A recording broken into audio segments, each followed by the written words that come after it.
Hello and welcome to SMCP Reviews. Today I'm going to be talking about Monster Hunter World. World. Into the new world. So welcome to the new world. So here it is, my review for Monster Hunter World.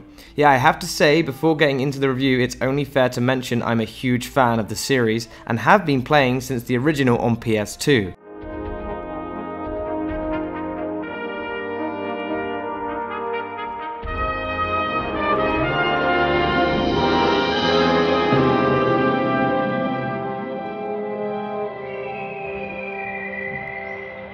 Oh, still gives me tingles. Anyone else remember using the right analog stick to swing? So going in, I am a tiny bit biased, but I'm going to do my best to pick out all the best parts and worst parts of this game. First of all, what type of game is Monster Hunter? Well, it's an action RPG where you, well, fight monsters. Australian. Oh, I can't do Australian very well. I gotta get my mind into Steve Irwin. Oh, crikey! Oh, crikey! Oh, that's a big old crocodile. Jesus, you seen the size of this one? Look at the teeth on that. My name's Steve Irwin. I'm a crocodile hunter.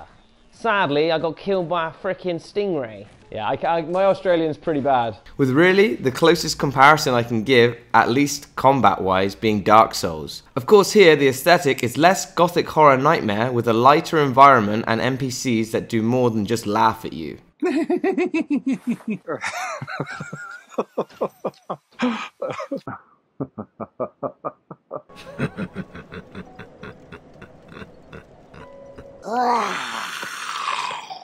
Yeah.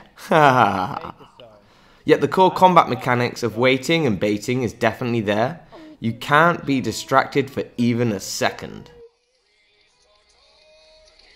Okay, let's do it now. I'll change it now while he's changed his zone.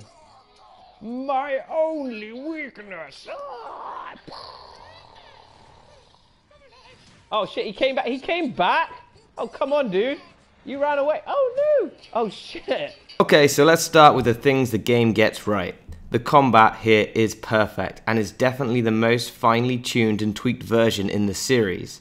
And that's saying something with how many Monster Hunter games there have been. This combat is only enhanced with the 14 different weapons, all having their own unique playstyle. Like the Lance and the Gun Lance, which is an enlarged version of Squall's gun blade knocked down onto its side with a huge shield for protection, allowing both of these to get you in close to the monster, tanking your way through the fight. Or the Hammer, Longsword, Switch Axe, Hunting Horn and Greatsword are these Goliath, slow and powerful heavy hitters that need to be timed with precision to avoid the monster's attacks. These come in varying forms of difficulty, with the Switch Axe utilizing both a greatsword and an axe, needing the player to manage when it's appropriate to switch, or the Hunting Horn, having various button inputs in order to buff your team for more attack, defense, resistance, etc. My weapon of choice, the Charge Blade, could fall under this category. Yet if used in the sword and shield mode and only shield bashing into the elemental discharge when necessary, I'd say it crosses the bracket into the faster moving weapons such as sword and shield,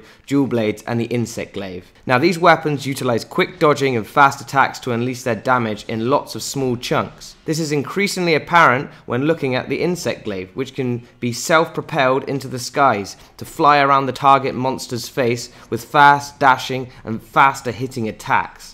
Now these melee weapons are accompanied by 3 ranged options: heavy bowgun, light bowgun, and of course the bow. These allow the hunter to distance himself, shooting an amazing variety of different ammos and coatings to either specifically aim for a monster's weak spot or even shoot healing shots to their own team. Now with such a staggering variety off the bat, it's quite easy to get overwhelmed for new people. Which is why, in Monster Hunter World, they added a much needed training area that can be accessed from your housekeeper in your room. If you're new to the game, first of all, welcome! And I would suggest going into the training room and trying out as many weapons as you are interested in. Honestly, with all the variety to combat style, I'm sure you'll find something you like. Once you are comfortable with your weapon, it's time to head out into the wilderness and fight. Here is where the stars of Monster Hunter enter, the monsters. Everything from their design to move pattern has been closely refined to make some of the best looking and sounding monsters I've ever witnessed in this series.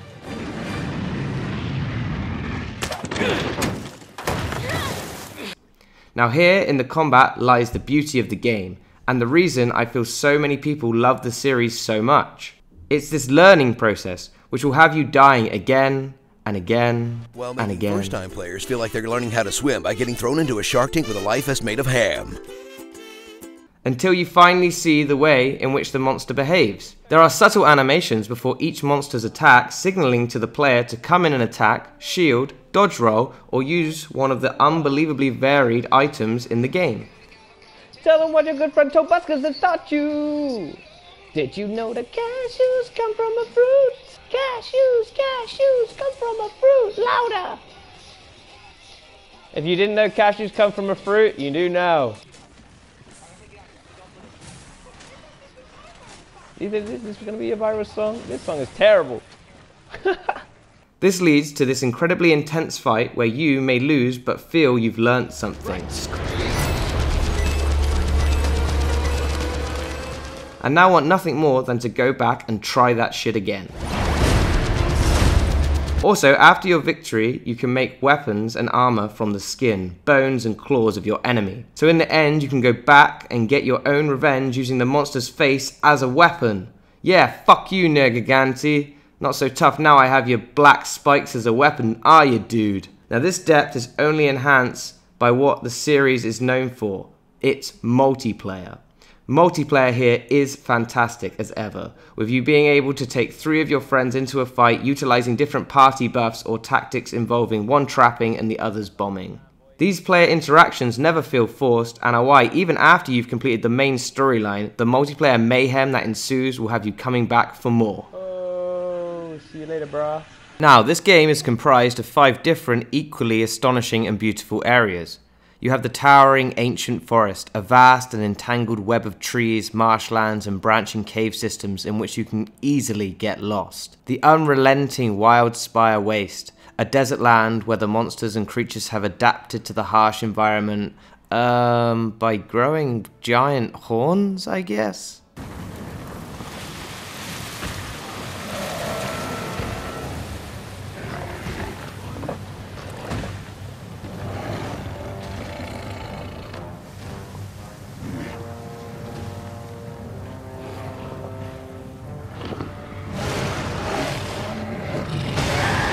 Yet I have to mention here, there is one area of forest in the northwest region which I felt was out of place for the overall feel of the map. The mesmerizing coral highlands, and my personal favourite, has glowing plant life and an ecosystem that resembles a coral reef that got funky with the colour scheme from Tron. It's a beautiful mashup and a true pleasure to just walk around in an expedition finding some of the many scattered secrets. Then there's the repugnant rotten vale, filled with death and decay from dying monsters, which in my opinion hides one of the secret highlights of the very limited story. Then finally, the flaming, fiery inferno of Elder's Recess, a crystal-covered lava land in where the most epic fights take place. This map is either one of 2 things, beautifully infuriating while fighting around eruptions in its lower levels, or, in my opinion, a tiny bit bland in its higher section, where there is blatantly one area that is obvious it was made for just one fight and one fight alone. Even with these minor dislikes to some of the areas, I have to say overall, the environments all feel personal. They have a personality, and when I speak to my friends and ask them what they're doing, as soon as they say, I'm in the Wild Spire Waste fighting a Diablos, I get an instantaneous image of the place, monster and situation through a fantastically designed presence on each map. This leads me to the modes in the game, or what it is possible to do. It is possible to pick up 4 types of quests. The main one which you'll be doing is the classic hunt quest. You, a monster to kill, a few monsters added in to fuck you up, a 50-minute time limit, and some free supplies. The time limit here is very generous, so remember to take your time, watch your target, and learn their moves. Then there are capture quests, wherein you must go and hit the monster until it's weak. A huge sign that the monster is ready to be captured is it will start limping. So at this point, you put down either a shock trap or pitfall trap and use tranq bombs to catch the monster. A really cool touch in this game is the monsters you catch actually appear in Astera, next to the guy who is studying them. The third and definitely the most boring type of quest is a gathering quest. This totally reminds me of World of Warcraft. Go here, collect 10 of said items for a reward. These are made much better here in this version of the game, as in previous installments you could not believe how long it took to mine, gather, and or collect these items. Seriously. These, for what it's worth, try to mix up the original formula with some gathering quests asking you to pick up dragon eggs. Now, once you have it, your movement will be limited, and that monster, normally Rathian or Rathalos, will be looking for you. It's your job to walk it all the way back to the box without dropping it. At least in this game you can roll, and thank God you can roll. For better or worse, these quests have always been some of the most memorable parts of the Monster Hunter franchise, and I am both happy and annoyed they have returned here. Now, the final quest type, which can only be accessed through the Gathering Hub, is called Arena Quests. These quests can only be done with 2 people and will have a selection of 5 sets of gear. Now you and your friend must go and destroy the monster with what you're given, with better rewards being given for better times. There are also expeditions in where you have no time limit and you can just walk around these beautiful landscapes, gathering, hunting, or even capturing the various forms of docile life, such as insects and animals which become your pets in your house. Let's put one of those there. Let's have a look at him. There he is. There's our little pet. This mode is best for gathering hunter points, a separate in-game currency to Zenny. These game modes keep the variety in the repetitive gameplay that will keep you holding on for your next big loot item. Now that smoothly brings me on to the loot in this game, and it is all about the loot. After you take down a monster, you have a set number of carves, usually 3 for most of the rewards at the end. These rewards will help you forge new weapons, items, and armor sets for your hunter and palico. Palicos, which are cute as hell cat companions, which are seriously confusing real cats in the world.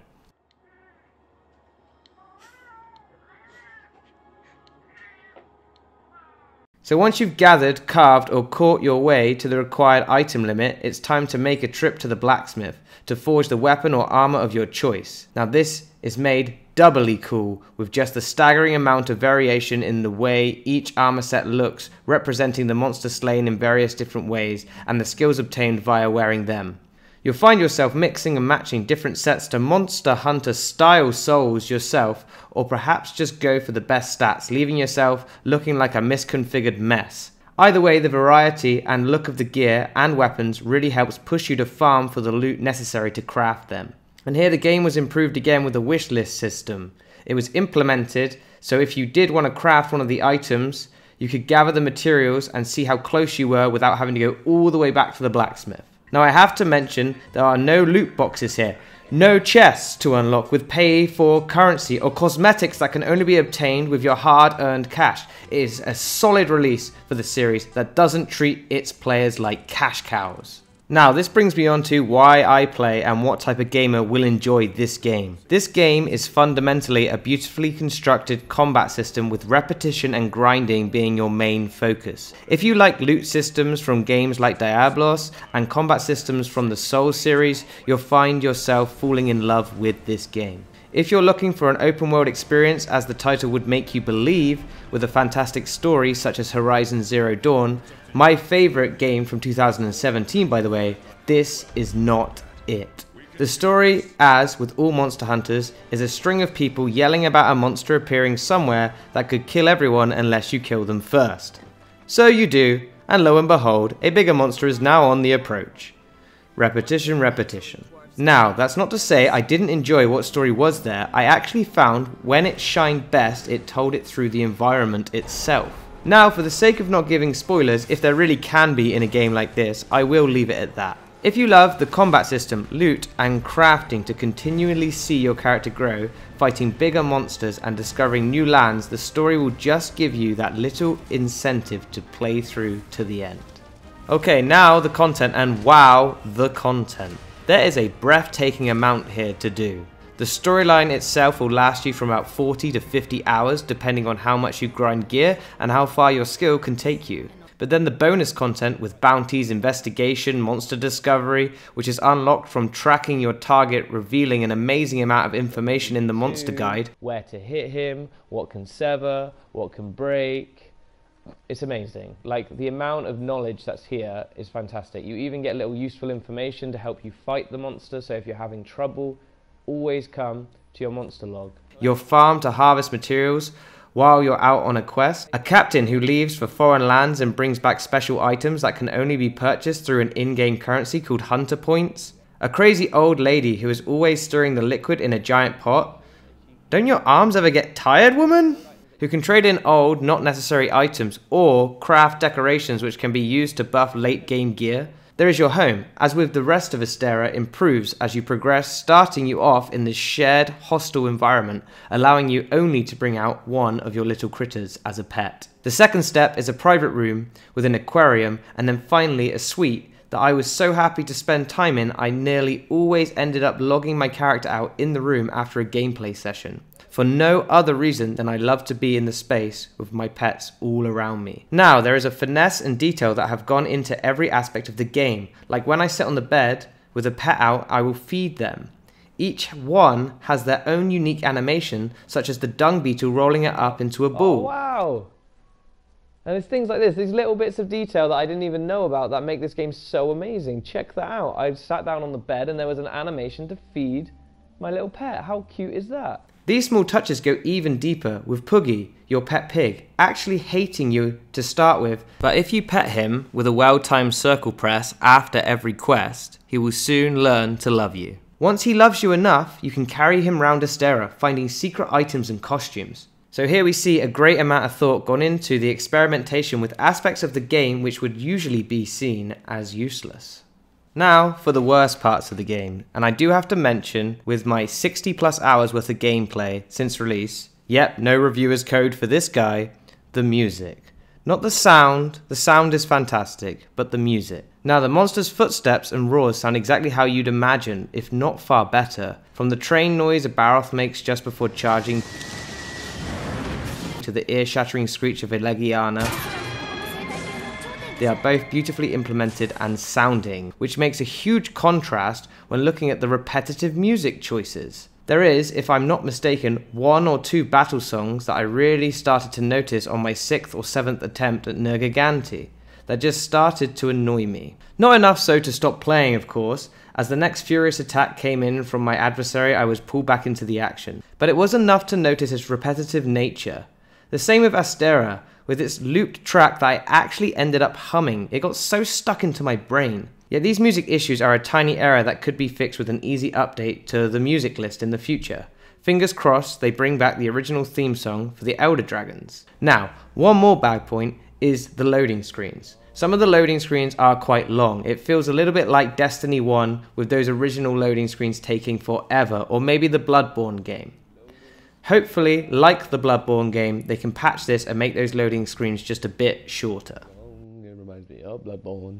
Back in the day before Bloodborne got patched and the loading screens were better now.